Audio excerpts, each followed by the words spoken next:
Welcome in to this week's RotoWire PGA Rundown Show. I am your host, Ryan Andrade. Joining me, as always, is my fellow golf writer at RotoWire, Mr. Lynn Hochberg.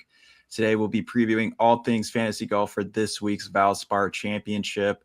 We'll talk some DFS, some best bets, some one and done. But first, Lynn, we got to talk about last week, the Players' Championship, the fifth major, whatever you want to call it. It was a great week. Thrilling finish. Cameron Young was the one that gets it done down the stretch. He's the one that pulled off all the shots. He had the big birdie at number 17. He had that 375-yard bomb down 18, two-putt par. Gets it done by one shot over Matt Fitzpatrick. We had Ludwig Oberg, who just was in control all week, collapsed on the back nine, shot a 40. What were just your thoughts about the week and Cam Young finally winning the big one? Yeah, top of the morning to you, Ryan. I should have worn green as well. Happy St. Patrick's Day, everybody. Yeah, it was an exciting finish. Third year in a row, we've seen somebody come from 4 or more strokes off the lead to win. It shows how pressure-packed the Players is, how difficult the holes are under any circumstances, but on a Sunday when you're going for the fifth major, the 4.5 major, the whatever major it is. Oberg kicked it away. He was really in control for more than half the tournament. But Cam Young was a worthy champion. He birdied 17. He hit that incredible drive, the shot of his life, the best shot of his life, as he called it, on 18 on that drive. And, that put an enormous amount of pressure on Matt Fitzpatrick to deliver, and he ended up hitting it into the pine straw under the trees, couldn't recover. Cam Young, even though it took him a long time to get a win, I don't think anyone is truly surprised that he's now won twice, and he won a Players, and he has the game, and his putting all of a sudden last year became elite, from disastrous to elite. And once that happens with the rest of his game, then we have to start putting him in conversations when we're discussing major championships. Yeah, honestly, he's put himself in the mix for a lot of these big events over the years, and just seemed like he was never able to just come across the finish line. He never was the guy making the putts at the end. Everything was just slipping by. But yeah, what a talent! I feel like he's one of those guys that the ball just comes off his face just with a different sound. Like his golf swing is very aesthetically satisfying. He's got that pause at the top and he just whips through it. And, this is a guy that, I think could win multiple major championships. I think he's going to add a lot more wins before he's all said and done. Truly, truly great talent. Oberg, that was very disappointing. I think we're all very high on his talent, his potential, but you got to start getting some of these done. He's another guy that's kind of been in the mix at, some of the majors, some of the signature events, and he did win a signature event last year, but this is going to take him a while to get over, I think. I thought this week TPC Sawgrass played exceptionally well. It played like a major, honestly.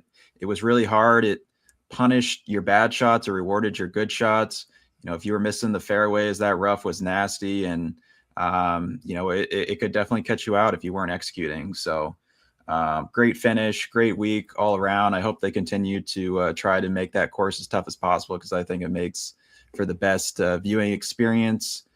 But Lynn, we got to get into this week, the Valspar Championship, the final week of the Florida Swing. Pretty good field, all things considered. I mean, 9 top 25 players in the world. Pretty solid considering, we had a signature event and then the Players the last 2 weeks. Just looking at the field, looking at the Copperhead Course, what kind of stands out to you on some of the guys that are coming in and some of the biggest challenges on getting around this place? Yeah, you mentioned only 1 top 10. You mentioned 9 top 25s, but I think it's even bigger than that. I mean, there's a lot of star power here. I mean, 9 of the top 25 does not include Jordan Spieth, does not include Brooks Koepka, does not include Patrick Cantlay, who I still think is a name guy, a couple other guys who are outside the top 25, and they're bigger names than some of the guys inside the top 25. So it's a pretty incredible field. But we were talking just for a few minutes off off air before we came on, and I said this is a challenging week, at least for me. The big names that are here, this is their, as much as we like to see them play, and I'm sure Valspar likes to see them play, this is their 5th tournament in 6 weeks, with the Masters right around the corner. I don't know if last week was a grueling week. And even Bay Hill was a grueling week the week before, and this will be a grueling week. It's very hard mentally to keep it going. And so some of these guys who've been playing a lot, I'm wondering how they are going to do. And not only that, but some of these guys are now significantly higher priced. Akshay Bhatia in the 7,000s last week, now in the 10,000s.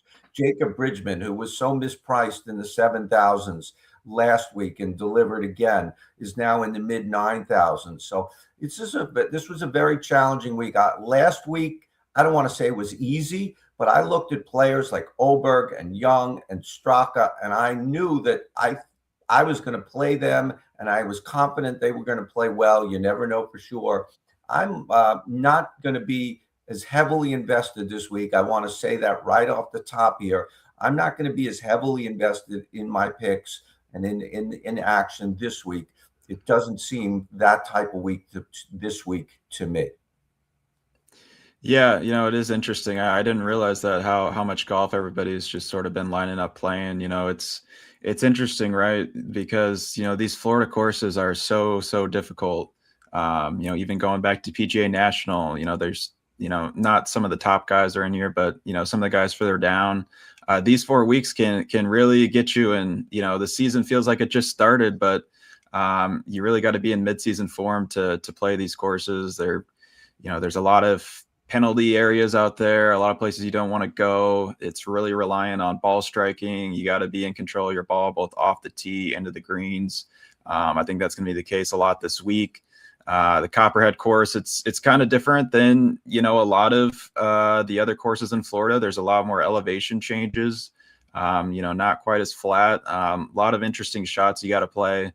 I feel like the trees really line a lot of the holes, and that kind of just tells you what shot you need to hit, whether it's a draw off the tee, whether it's a fade off the tee, whether it's draw in the green. You got to hit all the shots, really. I think this week is all about execution. I think the course is going to tell you what shot you need to hit, and it's up to you to execute it. And the guy that does that the best is going to win this week. So excited for sure. It should be another tough test. We usually don't see it go super low. As we get into talking about DFS a little bit more here, you mentioned it, Len, some of the pricing.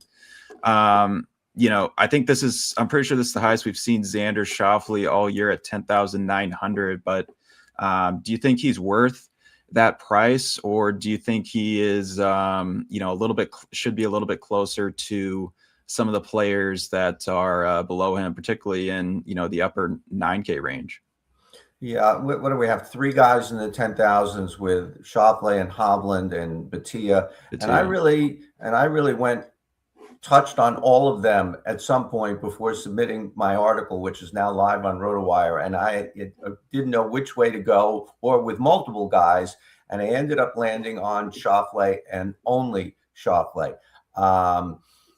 He finished 3rd last week, which was kind of incredible to me because I saw a lot of him. He was playing with Hochberg on Saturday. He was hitting a lot of bad shots. I mean, just incredibly, like, what is going on here for, one of the best players in the world? And he just looked like he didn't know what was going on. But at the end of the day, at the end of the tournament, he came very close to winning the tournament. I mean, if it wasn't for those horrifically bad shots, you could say that about everybody, but he played 3 pretty darn good rounds. And so I did land on him. I do like him. His stats are very good across the board. All the strokes gained metrics. There's nothing that's really elite, but there's nothing bad at all. He's a very balanced player this year and is doing a lot of things well, which I think you have to do on these difficult courses. Copperhead, the 6th hardest course last year. Victor Hovland at 11 under wins it. I think it'll be very similar this year. So Hovland won last year, but it came out of the blue. It really was his one good week of the whole year.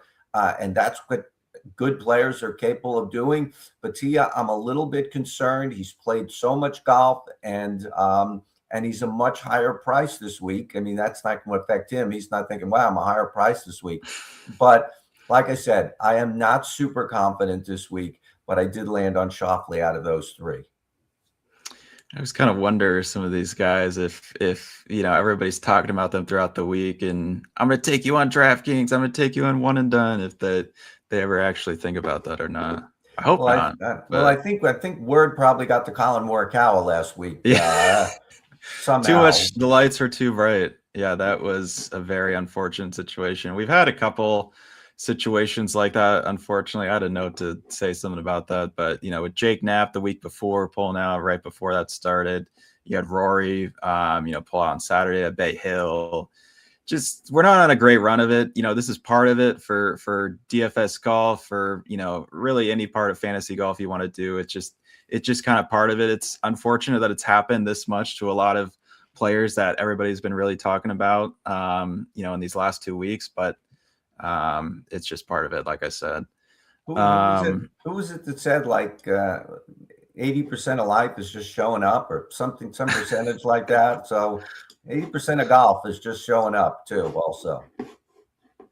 I mean, he did show up. Unfortunately, it was just for one hole. So, but yeah. Anyways, Colin Morikawa not in this field. Hopefully, he is all right for the Masters in a couple of weeks, because I think he's gonna have a very good shot there. Just scrolling down a little bit further, a couple guys that stood out to me sort of in the mid-range area. Ryo Hisatsune. I feel like I've talked about him a lot recently, but the ball striking has just been amazing. He's 15th in strokes gain off the tee, 26th in total driving, 22nd in strokes gain approach, and 3rd in greens and regulation percentage. He's also gained strokes around the green in all but one start this season.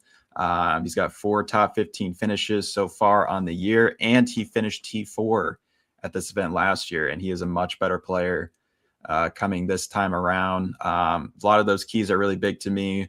The driving actually off the tee, I think just the control with the irons, especially the mid irons, you're going to get a lot of shots in the 175 to 200 yard range. You got 5 par 3s this week that are all sort of on the longer side. So those kind of mid irons I think will be pretty important around this course. And then Austin Smotherman was down in the 7,000 range, who I tried to put a model together, and he came out on the top for me. He's really doing it all right now. He's leading the PGA Tour in strokes gain approach. Very underrated short game. Puts the ball in the fairway off the tee. And he's top 3 in par 3 scoring as well. So Smotherman is a guy who played pretty well last week. Was kind of in the mix there for a little bit. And then, I think he's going to have a great week at Innisbrook. Len, as I was kind of looking through further down here, obviously last week we had, probably one of the best, deepest fields we're going to see all season. But this week, the 6K range, the 6K range seemed a little bit more sketchy. Does it feel more like we should take a balanced approach to making these lineups, or is there anyone that you like down there in the 6K range? I ended up coming with 2 guys. I'll always give at least 2 guys, and always give at least one 6,500 or under. It doesn't mean I like them a lot, but just like them best of the guys who were there. But this field is only 135. It's an odd number. We can continue to thank Brooks Koepka for some of these odd numbers and stuff, and Google it. I'm not going to get into it here. And 65 and ties make the cut. So probably more than half the field is going to make the cut, which means a lot of 6,000s are going to make the cut. Good luck identifying which ones. But before I get to the 6,000s, I just wanted to piggyback on what you said. I do also like Hisatsune and Smotherman. I think those guys, a lot of people are going to like them this week. They do sort of pop in the models. And, for people who want to stay away from guys that are going to be highly owned, I get it. But even if you want to play a Hisatsune and a Smotherman, you still have 4 other chances to differentiate yourself from the masses, from other people. If there's only 1 or 2 guys, I'm not going to avoid a guy who's highly owned. I like him, and there's a reason to like him.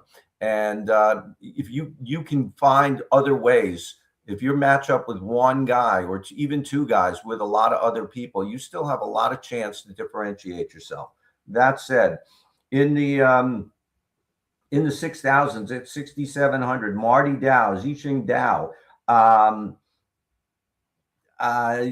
he's 13th on tour in strokes gained approach. When I'm looking in the 6,000s, you're not going to find a perfect golfer. You're going to find a lot of reasons to not play. Well, he can't do this, or he's not good at this and stuff. But if you find a guy down there, he's 13th in strokes gained approach. It's always a sort of a safety net. He's 6 for 6 in cuts until missing last week at the Players. So he's been doing okay. And AJ Ewart, 26-year-old Canadian, Q School grad. I mean, a dying breed, the Q School. Where do those guys come from? I couldn't believe he was a Q School grad when I found him. But he's made, I'm reading my notes here. I don't have my AJ Ewart stats memorized. I'm sorry. He's made 5 of 7 cuts. He was 13th at the Cognizant in Florida. Top 100 in every strokes gained metric, but around the green. And I don't mean that disparagingly. I mean, when you're down here in the mid 6,000s, that says, okay, he's better than most of these guys. But, you asked me at the beginning, do we go for the more balanced approach? I think you can do that for sure. But there are some guys, Schauffele, Matt Fitzpatrick, Justin Thomas, who are highly owned, who I think could be in the mix on Sunday. So you might have to dip into the 6,000s. It's a tough call for me this week, balanced or high and low pricing.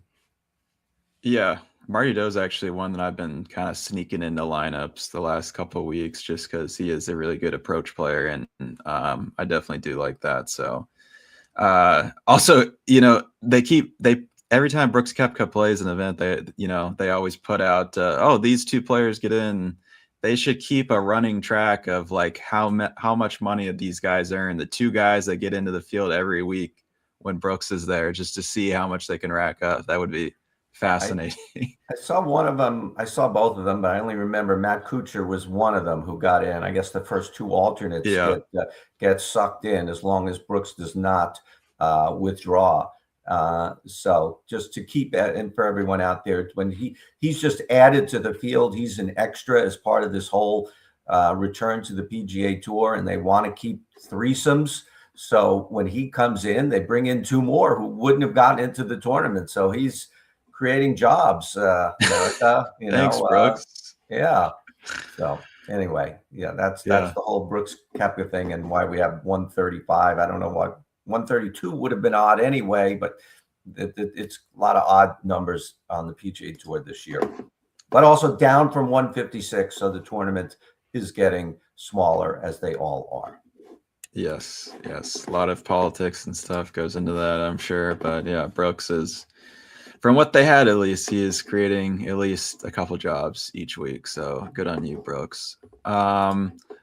Let's go over to the betting board here as I pull up the odds on DraftKings. We got Xander Schauffele leading the way at just over 10-1 here. Fitzpatrick is at plus 1450. We got Victor Hovland at plus 1850 and Batia at plus 1950. Leading the way here. Actually, Len, I wanted to get your opinion on 2 guys that were kind of right next to each other this week. Spieth and Brooks Koepka, as we've been talking about. Spieth is at 25-1. Koepka is at 26-1.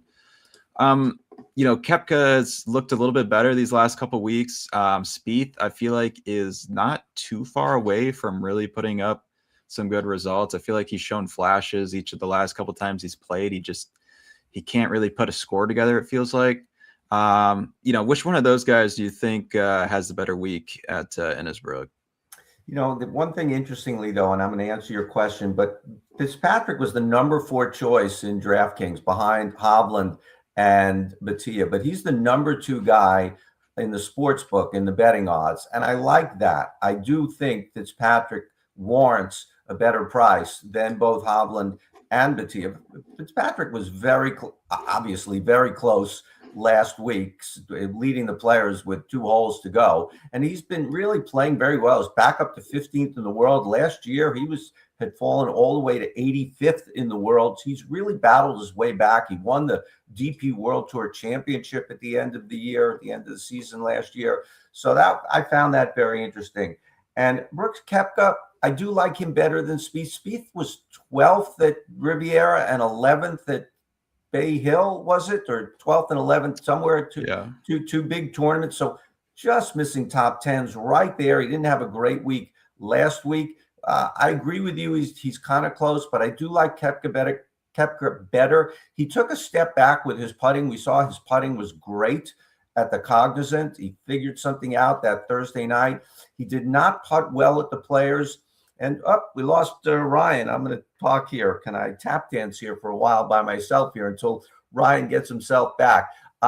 Brooks Koepka was very close to a top 10. He was in the top 10 at the Players until double bogeying the last hole. Well, I'm glad you're back. I was going to have to stretch. Sorry to leave you. But I was just saying that Koepka, even though he was not putting well at the Players, was in the top 10 until double bogeying the 18th hole on Sunday. So he's doing other things an extraordinarily high level.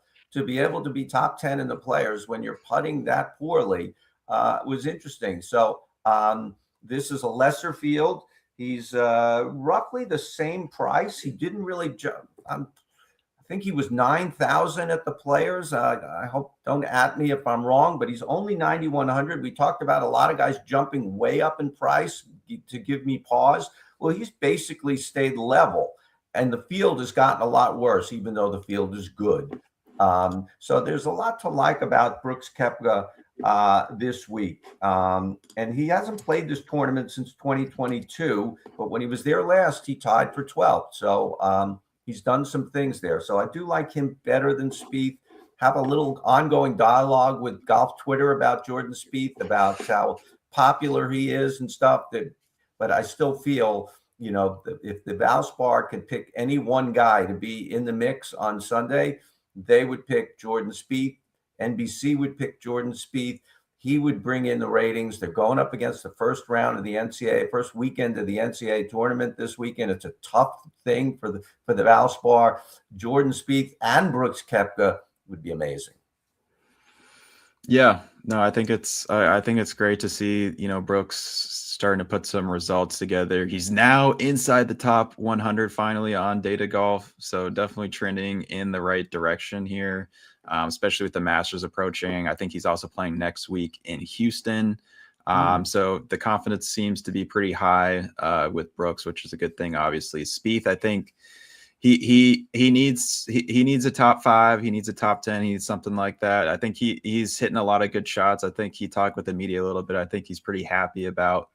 He feels like his game is in a good spot, but sometimes when you write the score on the card, it's not as good as what you think it is. So, but that is golf. That happens to a lot of guys sometimes. Eventually they catch up. If you're playing well but not scoring well, I think he'll eventually score well. He's spraying his driver a little bit. That's probably the thing that he needs to fix most. This is not a good week to spray your driver. So last week wasn't either, for sure. Yeah. A little bit concerning about that with Jordan Spieth. I would love to be wrong and see him on TV, getting major TV minutes on Sunday. Absolutely. Len, what if you had to pick one favorite bet of the week, what would it be? It could be an outright, it could be a placement, it could be a prop.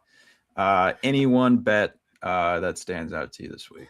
Well, Xander Schauffele for a top 20 might be the favorite bet because it would pay, but that's cheating. My favorite bet would not be an outright. I think I think there are a number of guys who could win this week. Really, it's that way every week, but this does again challenging week to me. I knew you were going to ask me about a placement or something, and one thing I do like is Max Homa for a top 20. He's also only 8,000 here. I would consider him for DraftKings as well. He is playing far better than he was last year. Obviously a very low bar to not a very high bar to clear there to improve from last year. But he had what was he 2 weeks ago? He was 13th at the Cognizant, and he didn't get into Bay Hill, and then he was 32nd at the Players. So he was, borderline top 25, if you want to call it that. So he's playing far better. Top 75 in every strokes gained stat except around the green, better than the other guy who was top 100 in every strokes gained except around the green. So there's a lot to like there, and I think for a top 20, I think I would recommend Max Homa. Yeah, I feel like Homa's kind of on that same list of Spieth and Koepka of guys that are trying to get their games back where they were a couple years ago, and yeah, hopefully he has a good week. What was he? Oh, sorry, he was plus 280 on a top 20. Sorry, gotcha. I actually got another guy who has pretty good odds for a top 20 finish. David Ford is plus 335 for a top 20 finish this week. He ranks really high in a lot of the metrics that I'm really focused on. He's top 30 in strokes gained approach, driving accuracy, greens and regulation, distance from the edge of the fairway, and bogey avoidance. Just does a lot of things really well. I think last year he was the #1 guy on the PGA Tour University rankings.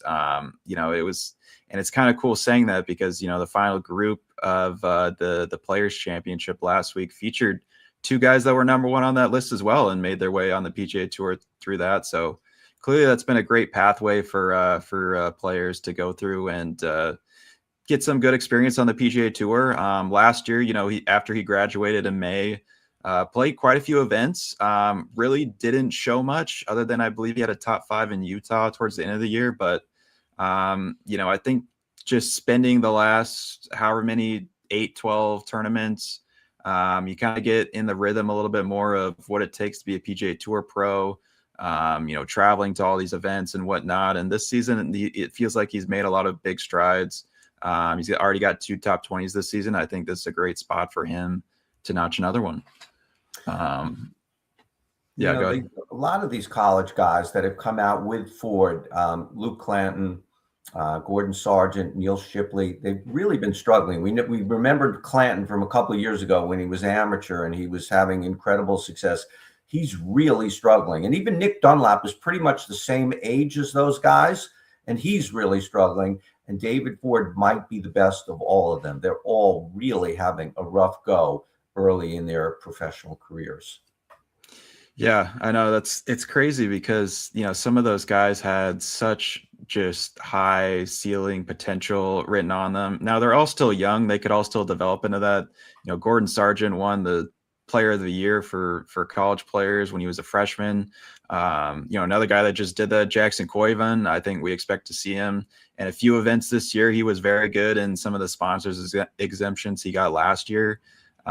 So there's a lot of good young players. I feel like we're kind of talking about, where are all the good young players at? And I think they're here. I think they're really talented. I just think they need a little bit to sort of figure out the grind of the PGA Tour and sort of let everything sink in. But I think Ford is very close to getting that all done. Let's talk about some one and done. Last week was tough for a lot of people. 44% of our pool had Collin Morikawa, who withdrew after one hole. Just tough. That's all you can really say, especially in the event where you got the biggest purse of the season. It's just not what you want to see. I took Scotty Scheffler. He didn't have a great week, finished T22, which is basically like a miscut for him. Len, you were looking really, really good with Ludwig Oberg until that back nine on Sunday. But I mean, T5 is still solid, but kind of a what if, right? Oh yeah, and we've talked every week how T5 is great in most parts of life, but not in one and done pools. You really need to get those wins to get that 4.5 million or whatever it is that particular week. So yeah, I mean, certainly better than Morikawa, but I haven't even looked to see how far it moved me up the standings. That would be interesting. But yeah, disappointing. But I had Cam Young in my article as well. I had him in our pool with our little roundtable pool with Kevin and Lauren. So I was pleased to see there was an an upside for Cam Young for me as well. So. Yep, you did win the draft by one shot. It came down to the very end that we did last week on here. I think I was well back of everybody. My guys did not show up. I also did take Colin Morikawa, so that certainly didn't help that my first round pick was not available. But we'll come back for the Masters. We'll see what happens. One shot, and Brooks Koepka tried to make it close, doubled 18 just to make me sweat a little bit, but never a doubt. Never a doubt. Yes, never a doubt. This week, I think, everybody's kind of locked into ball striking. It's a ball striker's course. It's you mentioned it earlier. It's been one of the toughest, hardest courses to score on the PGA Tour. So a lot of, bogey avoidance, scrambling stuff as well. I feel like this is, we've had a lot of signature events and big purses recently. This is not one of them. So I think it kind of frees people up to, if you want to take a chance, go for it. I think this is a solid week to do that. Lynn, do you got a pick for us this week? I guess I'm going to have to give you a pick, but I'm looking at here.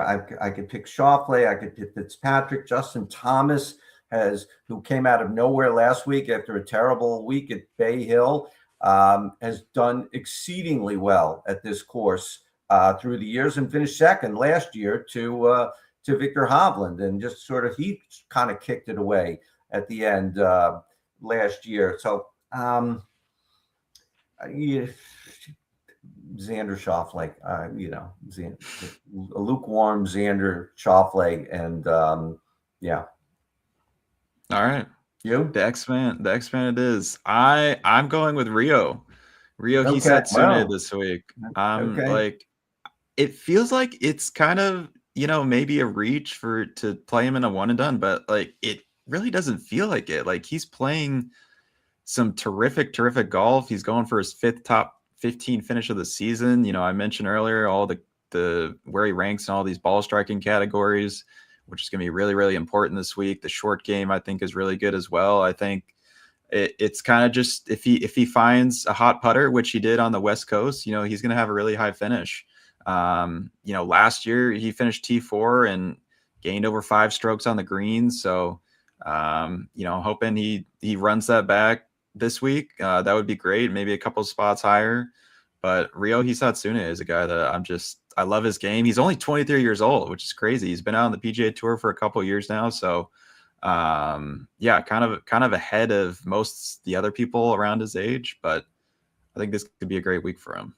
And it was hard for him last year as a rookie. He only 22 and coming to another country. I don't know how fluent he is in English, but there are just a lot of changes from, to be difficult to be so young and to come to a foreign country, maybe by yourself or not with a lot of people, and to just have to adapt to everything, food, travel, all kinds of things, any kind of language barrier. So I think he's just going to get more and more comfortable, and we see it this year. So, there's a lot to like about his game. Yeah, for sure. Let's get into some score predictions, Lynn. The last 3 years, we've had 10 under, 12 under, and 11 under win this thing. Are you thinking in that kind of same range as well this week? And, right after Sam Burns won 2 in a row at 17 under, they made some changes. They didn't like that, which I liked that they didn't like that. And they made some changes to the course, and they moved the rough. They used to be like 72 inches. So roughly 6 feet from the green to where the rough was. You had sort of like, a first cut or around the green, but now it's only 21 inches. So if you miss the green by more than 21 inches, you're in the rough, and that makes things a lot harder, which you just don't see courses doing that these days. And they did that a few years ago to get that 10, 11, 12. I think it's going to be right there. I think it's 11 and a half. It's 12 and a half, actually 12 and a half this year. 12 and a half on golfodds.com. I'm going to say under. I'm going to say under on that. Although the weather is looking good, no rain, warm, sunny, wind. It's always going to be windy. Yeah, no, you mentioned the weather. I did notice that. It looks like we have no concerns this week, which I'm a little bit afraid to say that because, in Florida, you just never know if you're going to get some pop-up thunderstorm that whips through. But yeah, it looks great. You're always going to get someone, as you said. It's the wind, I think, it kind of depends on this course because sometimes it can go right through the tree lines and really affect it, and it kind of feels like a jet stream. And other times it kind of just blocks it out. It kind of just depends on which way it's coming from. But I like what you mentioned about some of the changes they made 3 years ago to bring the rough in. It feels like a lot of courses are kind of going the other way. A lot of courses are trimming the rough down, trying to get the balls to run further away from the holes, which I think creates some more interesting shots, but I think is a little bit easier if you are a better short game player. When you have long rough right up against the green, it's really hard to judge. Sometimes you just got to try to play a flop shot and hope it holds. But yeah, I think it's gonna be another tough test. 13 under win last week. I think I'm gonna go with 13 under again for the winning score.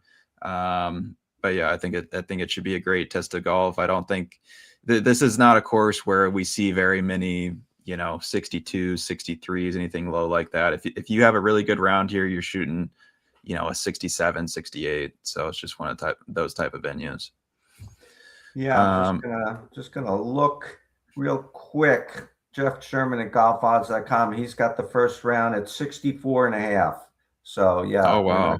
Yeah. So even that is a little low. But the weather is going to be nice. The weather is going to be nice. So yeah, these guys know they've got good weather people.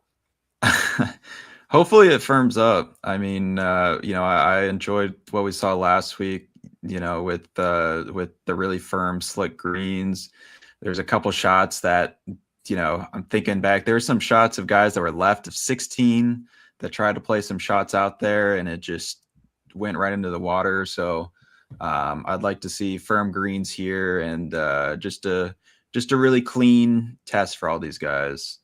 But we will be back next Tuesday to recap everything that happened this week at the Valspar Championship. And then we will also look ahead to the first stop of the season in Texas. I believe, including the fall, there are 5 total stops that we are taking in Texas. So this will be the first one in Houston at Memorial Park. Should be a good one, but you can follow me at roto_Ryan on X, and then you can follow Len at Len Hochberg. We will see you guys all next week. Happy St. Patrick's Day, everyone.